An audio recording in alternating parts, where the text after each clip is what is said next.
오늘 본문 말씀을 읽으시다 오셨던가요?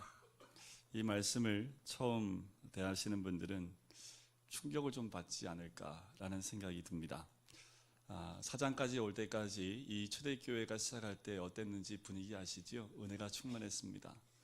성령이 충만했고요. 모이는 자들의 그 마음과 중심들이 참 기쁘고 즐거웠습니다.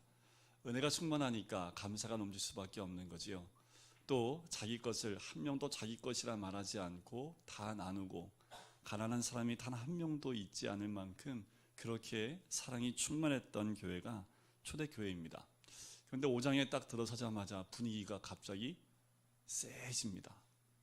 갑자기 오늘 이 5장 1절부터의 말씀을 보면 굉장히 찬물이 이 교회 가운데 싹 끼얹어지는 것 같은 느낌이 들어요. 왜 그럴까요? 근데 헌금하다가 사람이 죽었다고 생각해 보세요. 어땠을까요? 그 충격이 어마어마했을 겁니다. 그럼에도 불구하고 여러분들 이 충격적인 사건을 이 성경에 기록해 놨다면 그만한 이유가 있겠죠. 제가 청년 때에 다녔던 교회, 그 지역의 어떤 교회는요, 이 여름 수련회 때 아이들이 수련회 갔다가 한 명이 이 계곡의 물에 빠져서 숨지는 사건이 있었습니다. 교회가 난리가 났고요. 교회가 거의 풍지박산이 됐습니다. 근데 그거보다 지금 이 사건은요, 교회 안에서 예배 시간에 아마 헌금을 드렸을 텐데, 그죠? 그 헌금 시간에 사람이 죽었다고 생각해 보세요. 이 지금 상황이 어떻겠습니까? 이건 교회가 난리 날 사건일 수밖에 없는 거지요. 여러분들 이 이야기를 접하고 어떤 충격을 받으십니까? 제가 두 가지 말씀드려 볼게요. 이런 충격 받으십니까? 어떻게 헌금을 드리는데 하나님께 거짓말로 헌금할 수 있지? 어떻게 그럴 수 있을까? 이 충격 하나. 또 하나는 그래도 헌금 드렸는데 헌금 좀 띄어놨다고 하나님 그 생명 걷어가시는 게 좀 더 이상한 거 아닌가? 이러면 어떻게 예수님 믿어? 무서워서 어떻게 교회 다닐 수 있어? 이 충격 두 가지인데 여러분들 전자입니까? 후자입니까? 어떤 거에 더 충격을 받으세요? 헌금을 거짓말한 것으로 드린 것에 충격을 받으세요? 아니면 헌금의 일부를 감췄다고 죽임당하는 것 때문에 충격을 받으십니까? 어떤 게 더 충격스러우신가요? 네, 당연히 후자겠죠, 그죠? 전자의 가능성이 별로 없습니다. 그만큼 이 본문은 충격적인 얘기입니다. 그럼에도 불구하고 이 충격적인 사건을 성경에 기록한 이유가 뭘까요? 이 말씀을 준비하면서 부담이 참 많이 됩니다. 강해 설교 아니면 그냥 이 본문은 이렇게 묻어두고 넘어가면 은혜가 넘치는 그런 예배가 될 텐데 오늘 본문이 딱 걸렸어요. 그런데 오늘따라 또 딱 걸린 본문에 오신 분들도 있을 수 있습니다. 오해하지 마십시오. 저도 오늘 이 말씀을 이렇게 묵상하면서 하나님 어찌하면 좋습니까? 오늘 예배에 어떤 말씀을 전해야 됩니까? 고민을 많이 했는데 분명히 하나님이 이 본문을 통해서 우리에게 하시는 말씀이 있다라는 겁니다. 그것을 어디서 찾을 수 있냐면 11절에서 찾을 수 있어요. 온 교회와 이 일을 듣는 사람들이 다 크게 두려워하니라 라는 거지요. 다시 말씀을 드리면 이렇게 말씀드릴 수 있어요. 하나님께서 두려워해야 할 일을 두려워하게 하시는 것이구나 라는 겁니다. 다시 말씀을 드리면 오늘 초대교회가 시작해서 얼마나 큰 역사적인 사건이 일어났습니까? 3,000명, 5,000명이 죽게 돌아왔지요. 은혜가 충만했습니다. 이렇게 기쁘고 감사하고 이 충만한 은혜 가운데 있는데 근데 이 사건을 허락하셨다라는 거지요. 두려워할 일들이 있다라는 겁니다. 하나님 앞으로 더 큰 일을 해야 하는데 이 일이 그냥 있으면 안 되기 때문에 오늘 이 예루살렘에 있는 교회가 깨닫게 하기 위해서 충만한 은혜 가운데 우리가 상상하지도 못할 이 사건을 허락해 놓으셨다라는 거지요. 여러분 이런 일이 벌어지고 나서 예루살렘 교회가 어떻게 됐을까요? 여러분들 좀 전에 제가 말씀드렸지만 만약에 우리 교회에서 그런 일이 벌어졌다고 한다면 어떨 것 같으세요? 아마 기독신문에 일단 여기가 올라가겠죠, 그죠? 기독신문에 올라가겠습니까? 아마 각각 포털 사이트에 다 올라갈 겁니다. 모 교회에서 누가 헌금하다 죽다 하면서 나오지 않겠습니까? 그럼 저희 교회는 어떻게 될까요? 문 닫을 수밖에 없는 상황이 벌어지겠지요. 그렇지 않겠습니까? 그런데 오늘 이 본문 말씀의 이후에 보면 어떤 사건이 벌어져요? 더 부흥됐다더라. 더 하나님의 역사가 충만하고 진정한 부흥이 일어난 교회가 예루살렘 교회가 되어졌다라는 겁니다. 하나님께서 예루살렘 교회에 진정한 부흥을 주시려고 오늘 이 일을 쓰신 거예요. 진정한 부흥이 무엇인지, 정말 하나님이 원하시는 부흥을 이 예루살렘 교회 가운데 허락하시기 위해서 오늘 이 사건을 주신 겁니다. 여러분들, 그러면 이 아나니아와 삽비라, 이들의 죄가 뭡니까? 무슨 죄예요? 3절에 나옵니다. 우리 3절을 같이 한번 읽어볼까요? 시작. 아나니아가 어찌하여 사탄이 내 마음에 가득하여 내가 성령을 속이고 땅값 얼마를 감추었느냐. 무슨 죄입니까? 성령을 속인 죄입니다. 아나니아와 삽비라가 지은 죄를 좀 더 구체적으로 본다면 아마 시기, 탐욕, 그리고 거짓말이지 않을까라는 생각을 해보게 돼요. 아나니아와 삽비라가 땅을 팔아 헌금을 했지만 원래 이 헌금을 했던 이들의 동기가 뭐였을까라는 거예요. 왜 헌금했을까요? 저번 주에 봤던 바나바가 자기의 온 재산을 다 팔아서 사도들의 발 앞에 둡니다. 사람들이 바나바를 봤을 때 어떻게 여겼을까요? 칭찬하지 않았을까요? 대단한 사람이다. 야, 칭송받고 있지 않았겠습니까? 이것을 바라봤던 아나니아 삽비라, 무슨 마음이 들었을까요? 나도 그러고 싶다라는 마음이 들지 않았을까요? 그래서 이들이 서둘러서 자신의 재산을 정리를 합니다. 근데 정리하다 보니까 조금 그래요, 그죠? 좀 이렇게 노후도 좀 걱정이 되고, 이거 다 내고 나면 뭐 먹고 사나? 그래서 어떻게 해요? 슬쩍 일부를 빼놓는 거지요. 그리고 그 일부를 이 사도들 앞에 둡니다. 이들의 마음엔 무슨 마음 갖고 싶은 거예요? 칭찬받고 싶고 인정받고 싶은 마음이 가득했습니다. 하지만 노후도 걱정되고 여러 가지 걱정이 돼서 돈의 일부를 떼놓는 거지요. 그리고 이것이 판값 전부입니다 라고 거짓말을 한 겁니다. 오늘 이 본문의 말씀, 구약의 아간 사건과 너무 비슷해요. 여호수아 7장에 보면 아간이 하나님의 명령을 어기고 취하지 말아야 될 그 재물을 취하지요. 그래서 어떻게 해요? 자기 장막에 땅을 파고 거기에 그 물건을 숨겨놓습니다. 감추어 놓은 사건이 있지요. 자신의 그 행위를 어느 누구도 몰라요. 누구도 모른다고 생각했을까요? 하나님도 모를 거야 라고 생각하고 숨겨놓은 겁니다. 여러분들, 구약 성경을 최초로 헬라어로 번역한 70인형 성격이 있습니다. 거기에 보면 아간이 훔친 물건을 감춘 행위를 사용했던 그 단어가 있어요. 그 단어가 오늘 본문에 아나니아가 얼마를 감춘다라고 썼던 단어와 동일한 단어를 쓰고 있는 겁니다. 그러니까 아간의 마음과 아나니아의 마음이 똑같은 거지요. 아나니아의 마음도 아간처럼 뭘 생각한 거예요? 내가 감춘 거 사람도 모를 거고 누구도 모른다고 생각했을까요? 하나님도 모르실 거야. 나는 그 마음이 있는 거지요. 아세요, 다. 저는 몰라요. 근데 누구는 아세요? 하나님은 아십니다. 그런데 이 아나니아는 뭐예요? 하나님은 모를 거다라고 생각을 한 거지요. 이런 죄가 두려운 건요, 하나님을 향한 죄이기 때문에 그래요. 4절 말씀을 보세요. 땅이 그대로 있을 때에는 내 땅이 아니며 판 후에도 내 마음대로 할 수 없더냐. 어찌하여 이 일을 내 마음에 두었느냐. 사람에게 거짓말한 것이 아니요 누구께요? 하나님께로다. 큰 헌금을 했음에도 불구하고 하나님께 어떻게 한 거예요? 거짓을 행한 겁니다. 우리가 깨어 있어야 될 부분이 여기에 있어요. 우리가 교회에서 헌신하고 또 헌금을 드릴 때에도 우리가 깨어 있어야 될 부분은 이 아나니아처럼 나도 모르게 어쩌면 하나님께 대한 이런 죄를 범할 수도 있는 그 상황 가운데 갈 수 있다라는 겁니다. 더 충격적인 사건은 뭐냐면요, 이 아나니아와 삽비라예요. 왜냐하면 지금 이들이 있는 이 시대, 그리고 초대교회는 어떤 상황입니까? 성령이 역사하는 때입니다. 은혜가 충만한 때이고 성령의 역사가 눈만 뜨면 일어나는 사건이 이때였어요. 3,000명, 5,000명 안진뱅이가 일어나고 너무나 많은 사람들이 죽게 돌아올 뿐만 아니라 많은 질병 가진 자들이 고침을 당했던 이때입니다. 눈만 뜨고 돌아보면 성령이 곳곳에서 역사하시는 것들을 발견할 수 있는 때가 이때였습니다. 이들이 예루살렘 교회에 속한 자들이 어쩌면 이들도 성령의 역사를 경험해보지 않았을까요?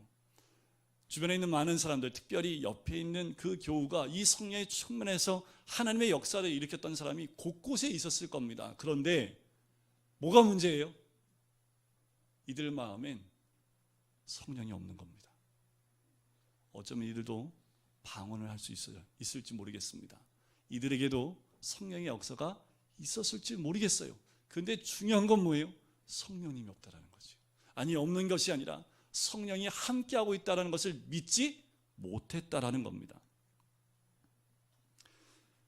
지금 하는 일이 성령님을 향하여 가는 것이라고 그들이 정말 믿었다면 이들이 하나님을 향하여 이런 거짓된 모습을 가지고 수 있었을까요? 그들 마음의 중심에 성령님이 나와 함께 하신다고만 생각했다면 이런 일들을 버려낼 수 있었을까라는 거예요. 그가 성령의 가장 강력한 역사가 일어났던 때 그 교인이었음을 생각하면 이 일이 얼마나 충격적인지 몰라요. 그런데 더 충격적인 건 뭔지 아세요? 우리가 서로 인사할 때 어떻게 인사해요? 당신은 하나님의 사람입니다. 믿으셔요? 하나님의 사람이라면 이 안에 누가 계신 거예요?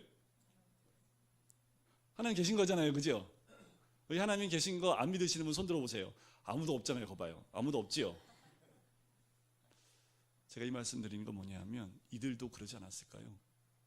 그런데 정작 이 사건 앞에서는 그들 마음에 누가 없다고 생각했을까요? 하나님이 계시지 않았기 때문에 이들이 이런 일을 벌이는 거 아닙니까? 이 안에 하나님이 계시다면 어떻게 하나님을 속일 수 있었을까요? 하나님이 나와 함께 하신다는 것을 믿었다면 이들이 어떻게 이런 거짓된 모습을 하고 나올 수 있었겠습니까? 아나니와 삽비라가 이 무서운 사건을 행했다는 것은 바로 영적으로 사탄의 역사이기 때문에 그래요. 4절에 보시면 아나니와 삽비라의 마음에 무엇이 가득하다고 나옵니까? 사탄이 마음에 가득하여. 여러분들, 이 공교롭게도 이 말씀은요 누구한테 썼던 말씀이냐면 가롯 유다 했던 말씀입니다. 가롯 유다가 예수님을 은 30에 팔아 넘길 때 그때 이 단어가 동일하게 쓰여요. 사탄이 그 마음에 가득하여. 한번 생각해 보실까요? 사탄이 마음에 가득해서 예수님을 가롯 유다가 팔아 넘길 때 처음에 어땠을까요? 그 마음 가운데 생각이 하나 들어가지 않았을까요? 처음에는 우리 예수님을 메시아로 믿었어요. 처음부터 가롯 유다는 마음에 사단이 가득했던 사람이 아닙니다. 근데 어느 순간 그 마음 가운데 예수님에서 의심이 들어오고 예수님을 판다면 얼마를 벌 수 있을까라는 마음이 살짝 들어오지 않았을까요? 그 마음이 들어왔을 때 가롯 유다는 송두리째 그 모든 마음을 거기에 그냥 다 빼앗겨 버립니다. 그 다음부터는 누구의 종이 됐을까요? 하나님의 종이 됐을까요? 마귀의 종노릇을 하게 됐을까요? 마음을 뺏겨버리니까 마귀의 종노릇을 할 수밖에 없는 겁니다. 결국 가롯 유다는 예수님을 팔아넘기고 난 다음에 그 마음의 죄책감 때문에 어떻게 합니까? 자살을 하게 되지요. 그 비참한 일을 겪게 됩니다. 그런데 이 아나니와 삽비라가 똑같이 그렇게 된 거지요.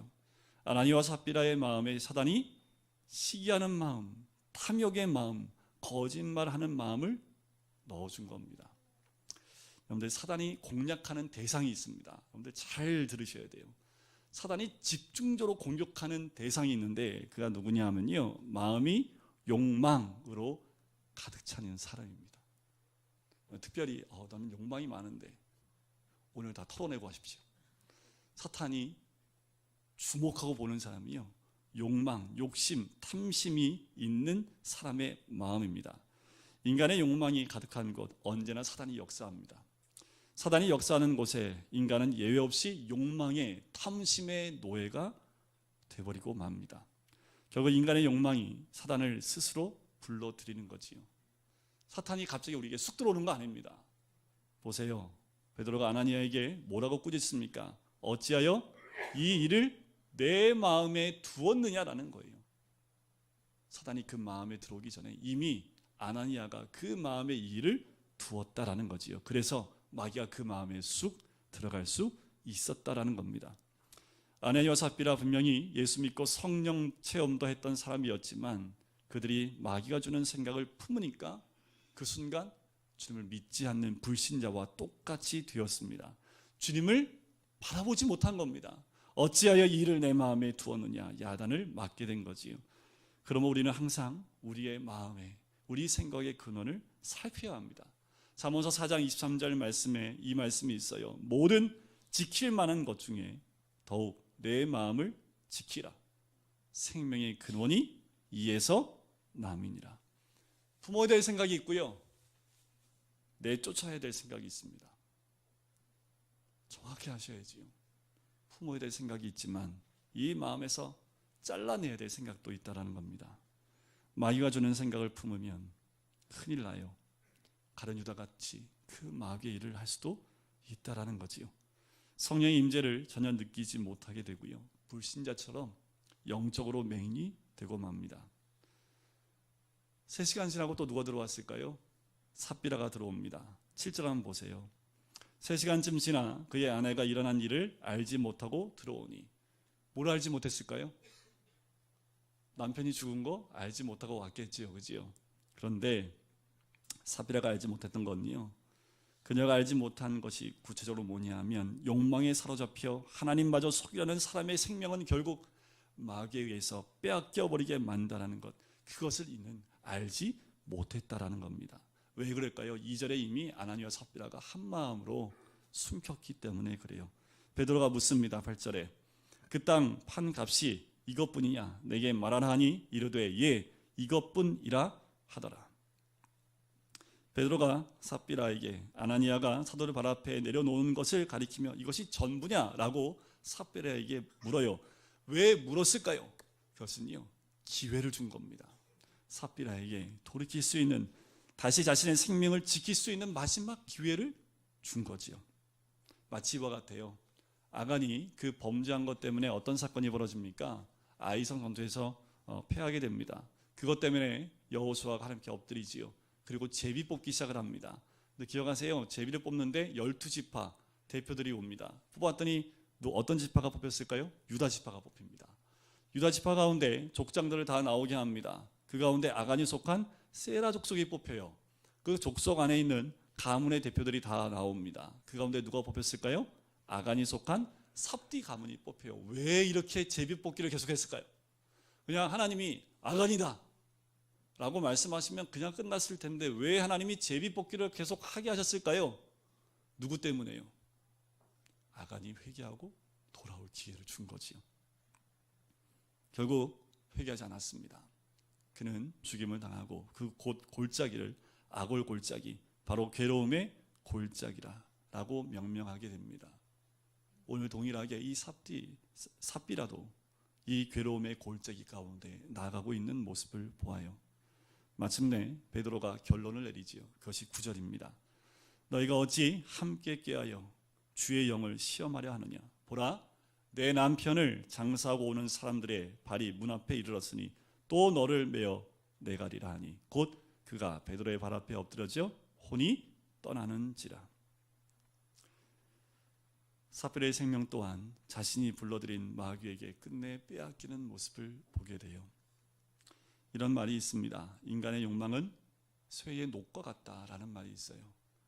여러분들, 쇠에서 나온 녹이 도리어 쇠를 갉아먹습니다. 우리의 마음에서 나온 욕망이 결국 우리의 생명을 갉아먹는 것과 똑같다라는 겁니다. 자기 욕망에 눈이 멀어 스스로 불러들이는 사탄에게 생명이 노략당하는 줄도 모르고 그렇게 나가는 아나니아와 삽비라의 모습이죠. 근데 여러분, 정말 두려운 일이 뭔지 아십니까? 진짜 두려운 건요, 이런 겁니다.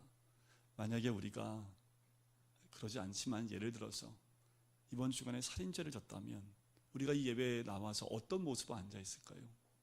죄인된 모습 아니겠습니까? 이 예배에 나올 수 없는 죄인이라고 고개를 푹 숙이고 하나님 앞에 눈물로 회개하며 나오지 않을까요? 여러분들, 우리가 어떤 죄를 졌을 때 그 죄가 분명히 드러나는 죄라면 하나님 앞에 고개를 못 들고 이 죄인 용서해달라고 눈물을 흘리며 예배 가운데 나오지 않겠습니까? 그런데 정말 두려운 건 뭐냐면요, 시기하는 죄나 탐심이나 거짓말하는 건요, 너무 하찮은 죄여서요 회개하는 마음이 없다라는 거예요. 이게 정말 두렵습니다. 문제는 죄를 짓고도 죄인인 줄도 모르는 이 사건들에 있다라는 거예요. 그냥 큰 죄, 누구나 알 수 있는 죄를 졌다면 우리는 자복하고 회개하는 마음은 나올 텐데, 뭐 이런 거 가지고 회개할 거리가 되겠어? 라고 이 하찮은 죄, 누구도 알지 못하는 이 죄에 대해서는 우리가 제대로 회개하고 주님께 나오지 못한다라는 겁니다. 아나니아와 삽비라는 지금 자기가 하고 있는 행동이 얼마나 무서운 죄인 줄을 몰랐고요. 누구도 몰랐을까요? 아나니아와 삽비라만 몰랐을까요? 아니요, 그 당시에 교인들도 몰랐던 거예요. 그래서 아나니아와 삽비라가 죽어가는 것을 보고요, 놀라고 그때서야 이것이 두려운 것이구나, 이게 큰 죄구나 라고 모든 성도들이, 모든 교인들이 두려운 마음이 생겼다라는 거지요. 우리가 정말 두려워해야 될 것, 회개할 죄를 죄로 깨닫지 못하는 겁니다. 이게 정말 주님 앞에서 두려워해야 될 우리의 모습이라는 거지요. 심령에 복이 있는 사람이 누구냐 하면 바로 이 작은, 우리가 너무도 하찮은 죄로 여기는 것을 눈물로 회개하는 그 심령이야말로 주님 앞에 복된 심령인 줄 믿습니다. 주님은 지금 우리들 가운데 계시죠. 아주 작은 죄라 할지라도 거짓말하는 것, 그리고 조금의 탐심이나 조금의 시기심이나 이 모든 것들이 결국은 사단이 우리의 마음에 틈타도록 만드는 그 작은 죄들이기 때문에 그렇습니다. 초대교회가 이 일로 인해서 큰 충격을 받지만 이들이 두려워하는 마음 가운데 더 큰 복을 누렸다라는 겁니다. 하나님은 정말 우리를 지켜보고 계신다라는 거지요. 하나님 정말 우리의 중심을 보고 계신다라는 겁니다. 오늘 이 사건 그냥 숨기고 싶고 지워버리고 싶은 사건으로 그냥 치부될 것이 아니라 이 사건이야말로 우리 모두가 면밀히 보고 또 돌이켜보고 또 내 자신을 다시 한번 점검해 볼 수 있는 너무나 소중한 말씀이라는 거예요. 초대교회는 이 말씀을 통해서 다시 회복되어집니다. 다시 주님 앞에서 회복되어진 이들의 모습을 봐요. 오늘 말씀을 통해서 하나님의 메시지를 드려야 합니다. 11절입니다. 다시 한번 같이 읽어볼까요? 11절 말씀입니다. 시작. 온 교회와 온 교회, 온 교회는 어떤 교회도 들어갈까요? 금광교회도 들어갑니다. 온 교회, 금광교회 들어가요. 그죠? 자, 이 일을 듣는 사람에게는 누가 들어갈까요? 누가 들어가요? 이 일에 듣는 사람. 초대교회 사람들이에요? 제가 들어갑니다. 아유, 훈련이 잘 됐어요. 누가 들어가요? 무조건 나. 이 일을 듣는 사람은 누가 듣고 있어요? 내가 듣고 있는 거죠. 이 사건은 어떤 교회에게 주신 사건이에요? 우리 교회예요. 이 사건은 누구한테 듣게 하기 위해서 주신 사건이에요? 나를 듣게 하신 거죠. 그러니까 우리가 이 사건을 대할 때 그냥 말씀으로 쓱 읽고 지나갈 것이 아니라 이들이 가졌던 두려운 마음이 우리 가운데 임해야 된다라는 겁니다. 성령께서 이 사건을 기록하게 된 이유가 진짜 뭐였을까요? 예루살렘 교회를 문 닫게 하려고 이 사건을 줬을까요? 아니라는 겁니다. 진짜 부흥을 주길 원하시는 거예요. 하나님은 예루살렘 교회에 큰 능력과 은혜와 부흥이 있는데 그 부흥보다 진짜 부흥을 이들에게 허락하기 원했던 겁니다. 이들이 자칫 하나님이 함께 하시는 것을 망각하고 이들 교회에서 사람들끼리 좋아하는 모습으로 끝날 그 모습 가운데 있을까 봐 하나님이 이 사건을 주신 거지요. 이들을 깨운 겁니다. 이들의 하나님 마음에 하나님을 경외하는 마음을 주신 거예요. 두려워하는 마음을 주신 거예요. 우리의 마음에 한 가지, 아주 작은 것 한 가지까지도 하나님이 보고 계심을 믿고 두려워하는 마음으로 나갈 때 진정한 부흥이 그 교회 가운데 임한 것처럼 우리에게도 임할 줄 믿습니다. 우리 주님 원하시는 건요, 많은 숫자가 모이는 것보다 더 중요한 것, 정결함입니다. 정결함 가운데 우리가 주님 앞에 서 있을 때 하나님은 진정한 부흥이 우리 가정에, 우리 직장에, 그리고 우리가 있는 머무는 모든 공동체에, 더 나아가 우리 금강교회에 임하게 하신다라는 거지요. 주님은 이 사건을 통해서 우리를 깨우시는 겁니다. 그리고 진짜 부흥을 맛봐라. 진짜 부흥은 그 심령의 정결함이다 라는 거지요. 여러분, 눈에 보이는 죄뿐만 아니라 눈에 보이지 않는 그 작은 죄가 사단이 우리의 마음에 틈타고 들어올 수 있는 그 요건이 됩니다. 우리가 다시 한번 점검해야 될 것, 우리 마음에 아주 작은 하찮은 것이라 생각했던 그 작은 것들을 주님 앞에 내어놨을 때에 그것을 통해서 하나님이 우리를 더 큰 부흥으로 인도하실 뿐만 아니라 우리를 하나님의 진정한 사람으로 이 시대에 세워주실 줄 믿습니다. 오늘 이 사건이 두려울 뿐만 아니라 그것으로 끝나는 것이 아니라 하나님의 부흥으로 우리의 모든 심령 가운데 임하는 귀한 은혜를 누리시기를 주의 이름으로 간절히 축원드립니다.